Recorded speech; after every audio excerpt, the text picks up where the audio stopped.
Assalamu alaikum bade wono ngammo be konton wato nal konton wala anal bade manon Suleiman Jam na channel auto mengira Politiko Bantaba momo ben follow kan na YouTube channel auto is subscribe ya share ya like.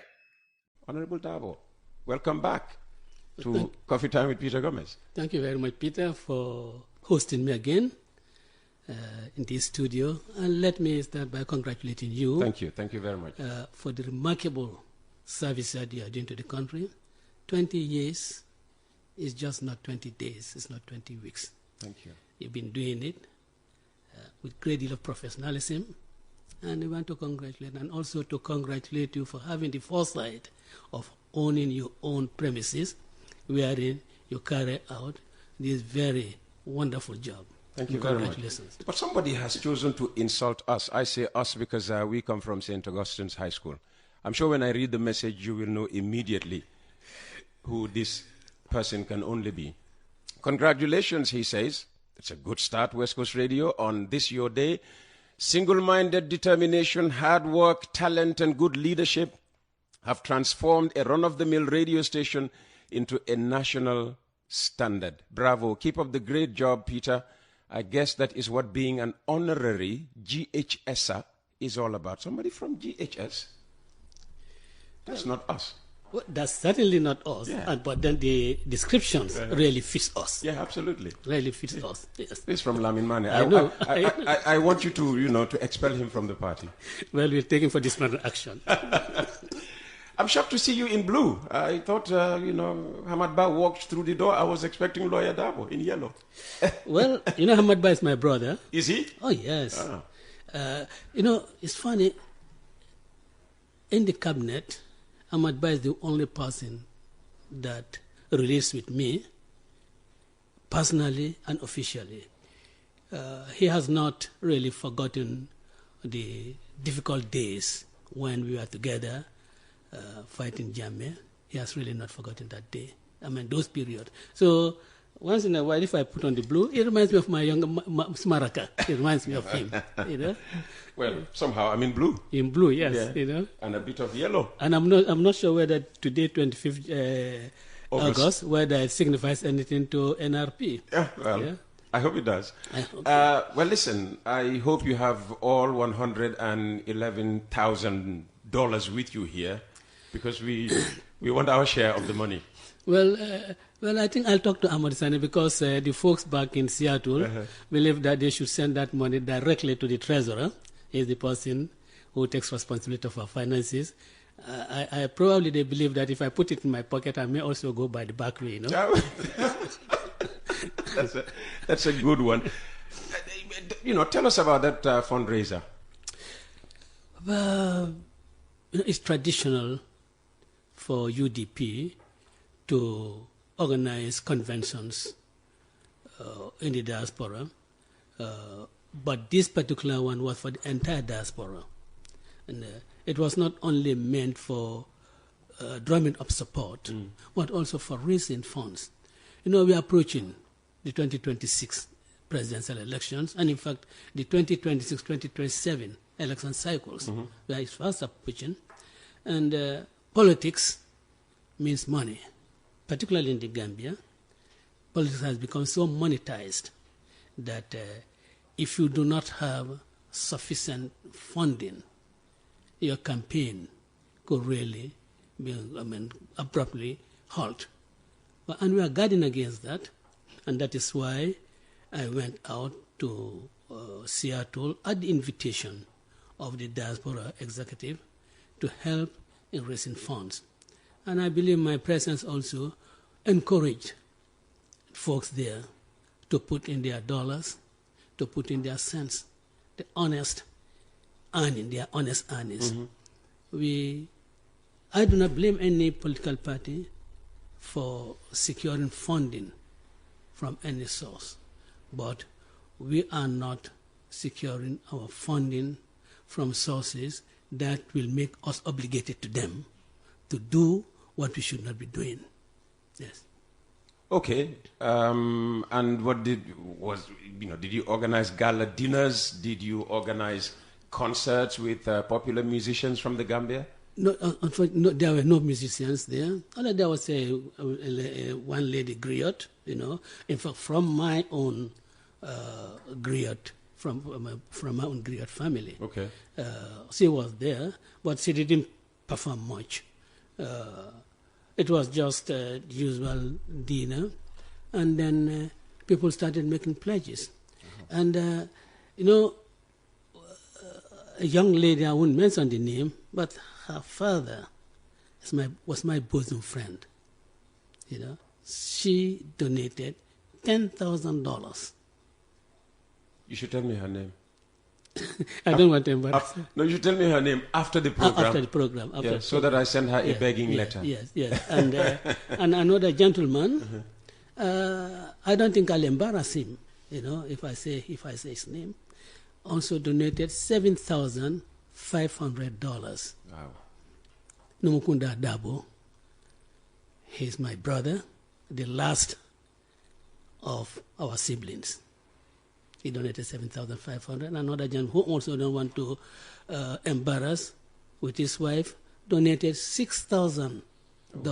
These are coming from ordinary folks who are concerned about the situation in the Gambia and who are determined to ensure that the status quo changes for the good of the Gambian people. Okay. None of these people look forward to getting any employment. In fact, my brother is an expert in X-rays. He is an expert. Radiology. He's a good radiologist. And he doesn't need any employment. In fact, in the States, he gets contracts. And the lady has her flourishing business. So these are people who do not need anything from a UDP government. What they need from a UDP government is good governance, to make sure that the resources of the Gambian people are protected and are utilized for the benefit of the Gambian people. That is their only interest. Fantastic. Well, listen, the amount made headlines across all media formats, $111,000 US, probably unprecedented to be raised at one event. But is that enough to fund a presidential campaign? Certainly not. As I said, politics in this country has become so monetized that you have to be in good funds for you to run a respectable. Well, it certainly can fund the $1 million deposit. Absolutely. So what do you need the rest of the money for? Well, we need the rest of the money for campaigns. And I said, this is you have the 2026, 2027 election cycles. Mm-hmm. So it's just not to fund the presidential elections, but also National Assembly, councilorship election, mayoral elections. So, and that is why I say, it's just not sufficient. But hopefully, I should be traveling to Europe, to the Nordic countries, to continental Europe, and of course to United Kingdom, to raise funds, and hopefully there will be some very decent amount. You see, what I like about UDP, our UDP folks, they are very competitive. Are they? They are very competitive. Okay. So Europe will be trying to outdo the United States. They'll try to outdo the United States. Even before my proposed trip to Europe, there were fundraising events organized in Holland, in Belgium. I think the first place was Belgium. Okay. And when they announced what they had raised, Holland said, we are going to beat them to it. And that is what they did. And of course, the European Convention will be held in Vienna on the 4th of October. That's where we expect all European chapters, UDP, to attend. And the funds that will be raised that night, plus what has already been raised, when you package them, it's going to be something that will attract some people's eyes. And we are fortunate, and we encouraging even non-UDP members who are not UDP members who are interested in the salvation of this country to come forward and assist the opposition parties, including the UDP, so that this country, 2026, will be salvaged. Mm-hmm. Because if we get this country salvaged in 2026, I think we can expect to have a very good, altruistic, and forward-looking National Assembly that will work with the executive to deliver to the Gambian people. Do you think, there might have been Gambians, non-UDP members who contributed to this $111,000 simply for the reasons you just, stated, the need for change? Of course. Yeah, I know that there are. At least they have not shown themselves to be UDP. But certainly they have shown themselves to be true Gambians. And I reached out to them to express my gratitude and to express the Gambian people's gratitude to them for their contribution. Yes.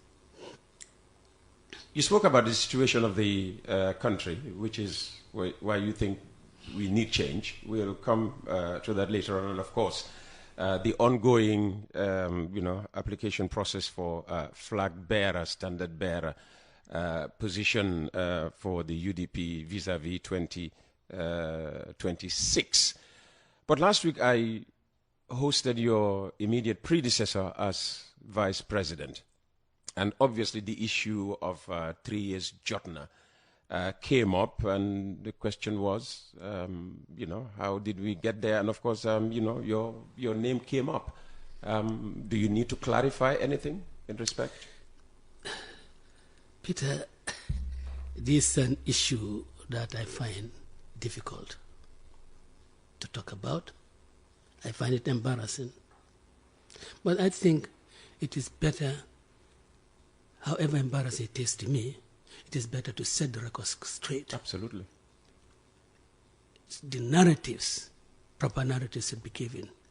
You see, I think she was right when she said, my husband, and that is right. She was my loyal wife until recently. She added the surname Tambajang to Jallow because of me. In our tradition, I took the kola nut to the parents to get her married to my bosom friend, Mohamed H. Tambajang, but we, all of us in Banza, we all call him Mama Kali. That's what everybody calls him, Mama Kali Tambajang. His first son, Usainu, Tinkame is not Carolina, it's named after me, was born in 1973. So that shows the extent of the love and bond between me and Mrs. Tambajang's husband. What she talked about the building the coalition, I don't want to get into that. But the matter that really embarrasses me, and which I'm concerned about, is her allegation that the constitution was changed to suit me. Peter, in that very interview, see, this said that Honorable Halifa Sallah suggested that the age limit, the constitution should be amended so that the age limit is taken care of, the term limit is taken care of, and the 50+1. And that was the coalition agenda. That was a coalition promise. How on earth can she really say that that amendment was done to favor me? If it was done to favor me, I could have loved President Barrow to appoint me. But she was the first beneficiary of that amendment. But she insisted Barrow always wanted you to be vice president first. But look, what would stop Barrow from appointing me if he was insisting? Did Barrow ever offer you the vice president? I have said that. He did. And I said, Mr. President, I'm sorry, I cannot take the position because I'm disqualified. He said, but how? Because the constitutional provisions that disqualifies me from contesting as a presidential candidate is the same provision that disqualifies me from being appointed as president. But subsequently, the constitution was changed. That's what I'm saying. When the constitution was changed, if it was for me, I would have been the one to be appointed. If it was made for me. But she was the beneficiary. So when it was changed, you were already foreign minister? I was foreign minister. I was foreign minister. So she is the first beneficiary of that amendment. And today, there are beneficiaries. At least, current vice president is a beneficiary. So to say that that was, for me, is most, deceitful.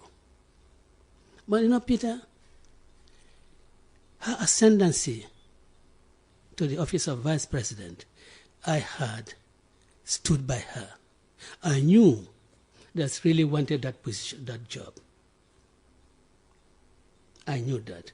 And because of my relationship with her deceased husband, I stood by her. That this is my wife, I'm going to support her. People were ganging up against her. Oh. People had gone to the GRA to pull out her TIN number. And that TIN number showed 1949. People had ganged up against her. Okay, to establish the fact that she was over the age. She was over the age. She couldn't be vice president. She couldn't be vice president. But I told her that, look, we'll have to do, we'll have to work, and you'll be vice president. Yeah, she explained that 1949 as against the 1953, which is her official. Yes. But the 1949 is on the passport.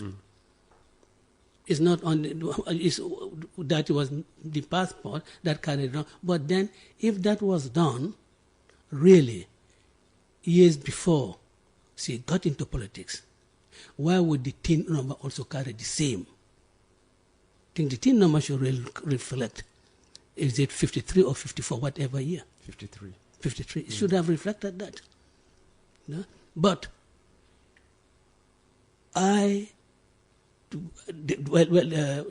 okay. Now, one of the things that they tried to do at her behest was to propose an amendment to the Constitution without going through the constitutional procedures. You cannot amend it. You cannot just take a bill to the National Assembly to amend the Constitution without the necessary publications. And when I learned of it, I wrote to the President. I said, Mr. President, we are going to be embarrassed. And I don't even the Attorney General was consulted, because if the Attorney General was consulted, he would not allow a bill to amend the Constitution of the Gambia to go to the National Assembly without it being published as required by the Constitution. And so the Attorney General would not allow that. And I wrote to the President, Mr. President, we are going to be embarrassed. This bill that they're presenting must be withdrawn. Otherwise, you will have the greatest embarrassment. And I explained it. I said, but why? How could that happen? And he called Fadera, the Secretary General, and said, but SG, how could you do this? Why did you allow this to happen? And Fadera said, well, I thought we could do this and then later publish. I said, no. You publish before the presentation in the National Assembly. President Adama Barrow, and hopefully he's listening to this. And she was the one who was rushing to the National Assembly to table that bill, which should have in fact been done by the Attorney General. And knowing that she really wants the job, I told the President, what we will do is her appointments as Minister for Women's Affairs, she could be sworn in, but then make her also oversee the office of the Vice Presidency. And that was once he moved into the office of the Vice President physically. Yeah. And when she was to be sworn in as Vice President, I was in the United States. And I appealed to His Excellency President Adama Barrow to ask him if he could really reschedule, because I want to be there, to be present as her swearing in. Because me being present at her swearing in as Vice President of the Gambia, for me it was Mama Kali, her husband, who was to be there as to attend her swearing. And I also told her that I'm asking the President to reschedule your swearing so that I could be there. And when I came a day after, I told them I was there. She had no problem with rescheduling? She had no problem. Okay. But to show how much closer we were. Yeah. And when people were trying to block her appointment, I was with her to make sure that she got the appointment. In fact, at one point, I got frustrated. I told President, look, appoint her. And if anybody feels that her appointment is not in consonance with the Constitution, you can challenge it.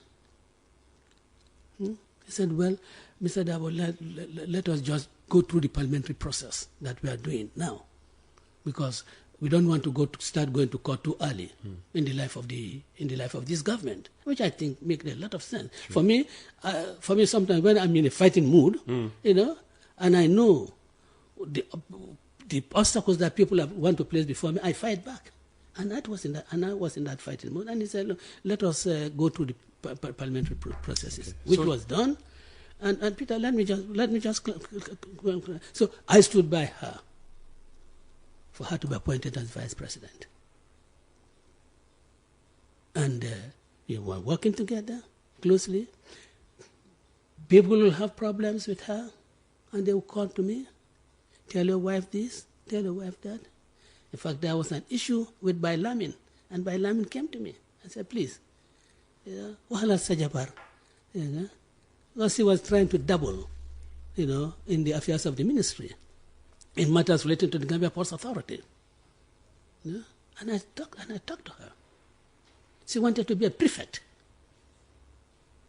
of all the ministers. And of course you can see that, look, my portfolio, what do you have to do with my portfolio? Is that not a role the Vice President performs? No, that's not a role the Vice President performs. As overseer of the ministers? No. I mean, it's the president. You report to the president. Okay. You report to the president. It's the president that has to look into and put in line. But what I found embarrassing is her narration of the events leading to her being relieved. Just before I leave this appointment, those people who are ganging up against her, I told the president, look, this woman was dismissed by Jammeh when she was Minister of Health. So that's a reason why she cannot be appointed as Vice President. Because that's a public office. And I told the president, no, Mr. President, I think these are misleading statements. If she cannot be appointed as Vice President because of her dismissal, the reason that she cannot hold a public office, Minister of Women's Affairs, it's a public office. Why are they not saying that she cannot be appointed? Who was Minister of Women's Affairs at the time? At the time, she was Minister of Women's Affairs. All right. Because when she became Vice President, she became Vice President and Minister of Women's Affairs. How can she be appointed legitimately as Minister for Women's Affairs and not be caught up by the dismissal of Yahya Jammeh? So it's all a ruse. It's all an attempt to stop her appointment as Vice President. And I said, Mr. President, if you were to relieve my position as Minister of Foreign Affairs, can I sue you to court for unlawful dismissal? I said, no, you cannot. So the category of people that provision applies to are people in the civil service, in the public service, not ministers who have been relieved of their positions. So Madam Tambajang is not caught by that provision in the Constitution. She was not a public officer in the context of that Constitution, because no minister who is relieved of his position can take the government of the Gambia to court for unlawful dismissal. And we continued working together in the most harmonious way. Our relationships have never been so harmonious. Not even at the time when we are young people, going to tropical, attending the Saturday night events at tropical, on Cameroon Street, And what's narrated about her removal, I cannot really, I do not have words to describe, her approach on that issue. But only to say that it's misleading. And I'm using the word misleading very reluctantly. Because So what's the truth about her removal? The truth about her removal is her own action. And when I first had hint of this, I went to her office and asked her that these are the rumors on the corridors.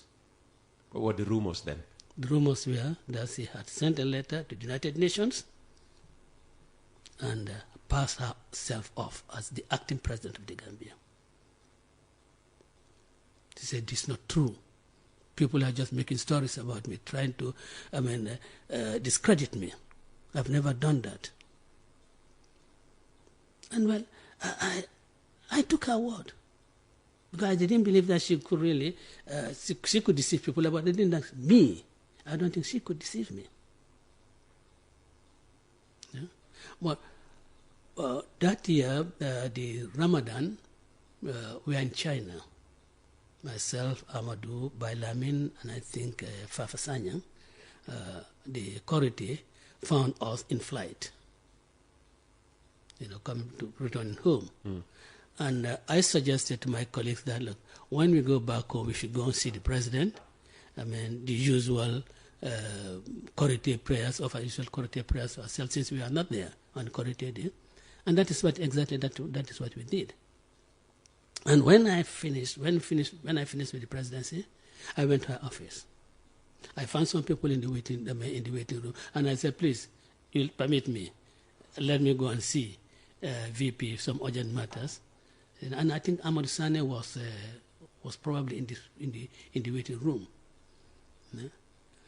When I got in, they wanted to start the usual pleasantries. I said no. And I looked into her eyes and said, Fatoumatta, why did you deceive me? Oh. I said, Fatoumatta, why did you deceive me? He said, but what? And as I was telling, I was standing. And I took my seat and said, Fatoumatta, you told me that letter you sent to the UN you never signed as acting president. Whilst I was in China, my protocol, Mr. Jobate, a copy of the letter was sent to her by WhatsApp. And she showed it to me. And look, I nearly jumped out of my skin when I saw that letter. So why did you have to tell me? You know our relationship. You know that you were present with your mother on her deathbed. Said, Useno, nga Fatoumatta Karafema. It means that Useno, Mangla Denka Fatoumatta. For me, not owning up to me and tell me the truth, was really deceitful. We could have worked together through this without you facing any embarrassment. Just as I worked with you for you to ascend the office of the vice presidency, you could have done that. And they said, well, you see, it was Jara who did this, I brought to me, and I didn't even look at it. I said, but how can you sign a letter of such importance without going through every line? Probably even if she had signed for president, would have been better. She explained that she put P.O. No. Par or. No. AG, acting president, acting president. So the copy you were sent had no P.O.? No, there's no P.O. It's acting president. Look, why would I say anything against that? Is not true. She signed acting president. I am sure, otherwise, if president knows is President Adama Barrow knows the difference between for and acting. Okay. Okay. President Adama Barrow couldn't have taken an issue with her if she had only signed as for the president. Okay, so you went to speak to her after seeing the president, to extend courtesies with him. Yeah. Was this raised during, the meeting with President Barrow? Warranting you going over to the vice president? No. Okay. No. So you had come from China I had come from with China this anger in you that you had to confront her. Because the protocol officer, my protocol, Pui Jobate, had a copy of the letter was sent to him. So he showed me. He showed me. So I didn't have I had no reason to raise up with the president because if the president had any grouse, I think it was genuine. So for me, for her to come here and present a narrative that demonizes me is unacceptable. But you see, Peter. In fact, even the last, the Samsudin Sar's piece, part of which was read, I find it interesting that Hussein Odabo said he would sue anybody. It's a false. I said, I have never seen a signed agreement. But if there is any such agreement, let me produce and we can test its constitutionality. Because if the Constitution stipulates a period and you say something different from that, which goes against public policy, I think that, for me, it can be challenged. This is about the controversy over the original term. The original term. Barrow was meant to serve, according right. to the coalition. Yes. And I never said if anybody forces him to resign. I said, let us see the agreement and test its constitutionality. And I still maintain that position. I have been expounding and trying to advance the jurisprudence of this country. And I don't turn back because Mr. A or Mr. B feels that a particular position I took or I take on legal issues do not rhyme well with his or her own thinking. I don't care about that. What I care about is how do we advance the jurisprudence of this country. I was the first to really test the constitution of the Gambia, this 1997 constitution, in the courts. How? Why? By taking CFO Keba Fantakoma and the CFO of Upper Florida West, to court, as well as Jajusi and Taboramane. These were 4 chiefs we had selected to take them to court to test the constitutionality of their continuing acting as CFOs in this country. So one case was dealt with, and that's Keba Fantakoma. And we found that his appointment or his continued occupation of, the office of CFO was unconstitutional. The other cases, we adjourned for the next session of the Supreme Court, for the upcoming session of the Supreme Court. But before then, Yajam and his people went to the National Assembly and removed those provisions from the Constitution, repealed them. So those cases became academic issues. What this was involved in, we are just merely academic issues. So I have done that. And we've taken the IEC to court, we've taken the government to court, Kemes and Jame case, UDP and NRP.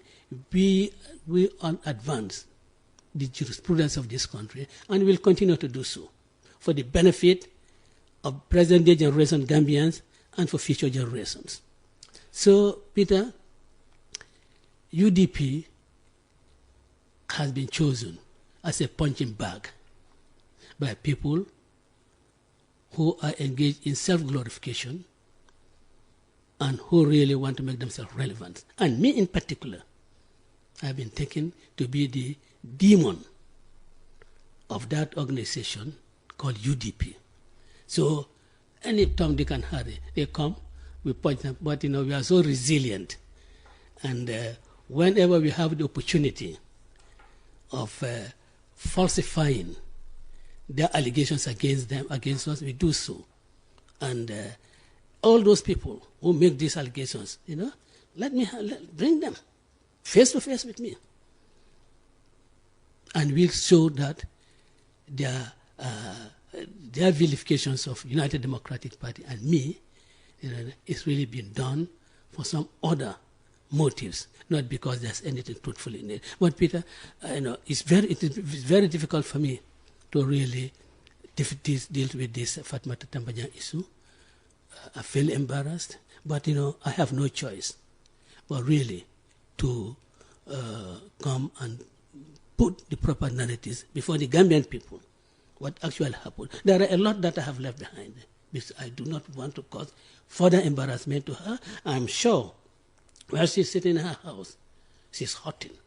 And I do not want to add more to that.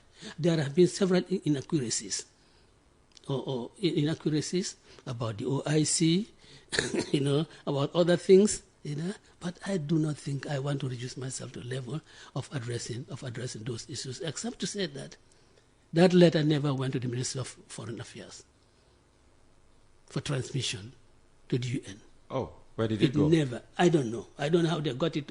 I don't know how they got it to New York. I don't know how they got it to New York. Was it ever sent back to you from New York?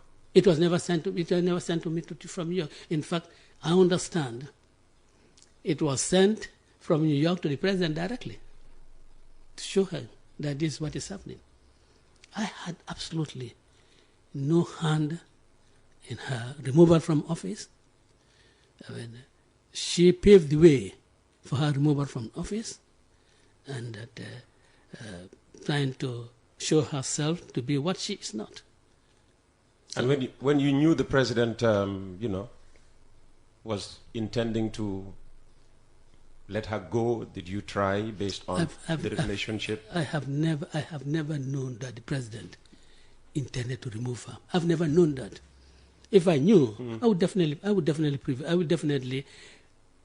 prevail on the president. I would definitely ask him not to. Okay. Look, when my fatty was removed before his letter of relievement was delivered to him, I went to the president in the company of Mrs. Tambajang to plead with him that he should not remove him, that the coalition government was at an it was in its infancy. We should allow it to grow. No member of the coalition should be removed from the cabinet. I appealed with the president on it, but now he had taken his decision, and we couldn't do anything.